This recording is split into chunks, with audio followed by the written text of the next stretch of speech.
Now is personal naman, my friend. I started doing vlog. Hindi ko naman intention na magpasikat or dumami yung followers natin. But I'm still grateful to you, no? If isa ka sa mga sumusuporta sa akin dito sa channel natin na 5,600 na tayo. Today is 2024 at March 11. Yeah. Gusto ko lang magpasalamat sa'yo, and it's a personal thing for me na nagulat ako kasi isa akong introvert eh.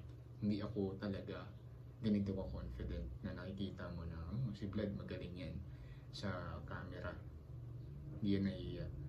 Personally, shy type talaga akong tao. And for most of you or nanonood right now, kung introvert ka kagaya ko, well, marami tayong similarity na meron kang gustong i-explore ng mga bagay-bagay na ayaw mong i-share muna sa public. But today, it's my personal channel since na Vladimir Marak naman to. Magkwento tayo.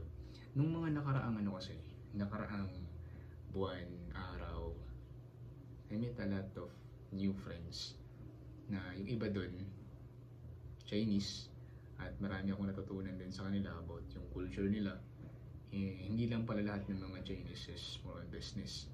Kasi nga, may mga Chinese people na pumunta sila dito sa bansa natin para mag-aral.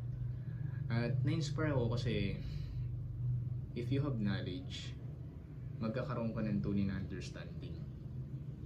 At pagka nagkaroon ka ng tunay na understanding sa mga bagay-bagay, mas marirealize mo na, okay, ang dami ko pala talagang dapat ipagpasalamat. Una, nagkaroon ka na ng knowledge about life. Yung mga ninuno natin before, talagang they really want to survive. Kaya nga, nag-explore din ako ng martial arts. Kaya ako napadpad sa boxing, sa Muay Thai, Taekwondo, Jiu-Jitsu, yung mga nakaraan.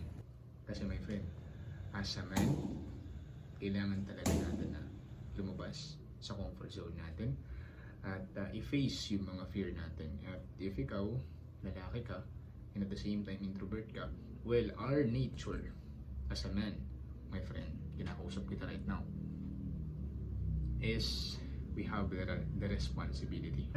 Magandang gawin mo pag ikaw mismo, my friend, you want to do something, then start doing it.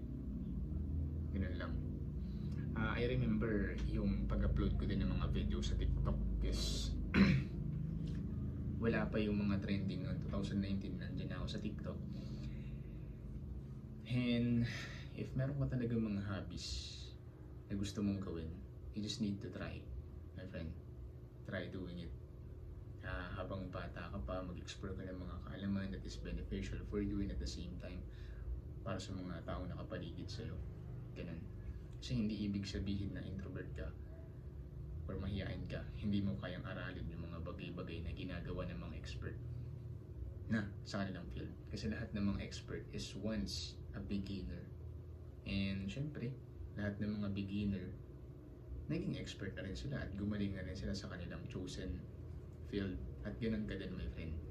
Kaya ako siya pinili na mag-upload ng ganitong klaseng video for personal, para din makita ng susunod na henerasyon ng bloodline ko na yung ancestor pala nila gumagawa ng video and nag-express ng mga personal truth niya ganon dito sa social media. And we can use the social media to express things that is beneficial or express things na hindi siya beneficial, pero make sure to choose the beneficial one. Kasi ang social media kasi talaga is nagagamit siya ng mga tao right now para i-destroy yung sarili nila. At ito pa, my friend, use social media for your own good and not to destroy your own self. And that's it. Ano nga ba yung personal na story mo? Pwede mo bang i-comment down below at kahit pa paano makapagkwentuhan din tayo. Have a nice day and year to come. Peace out.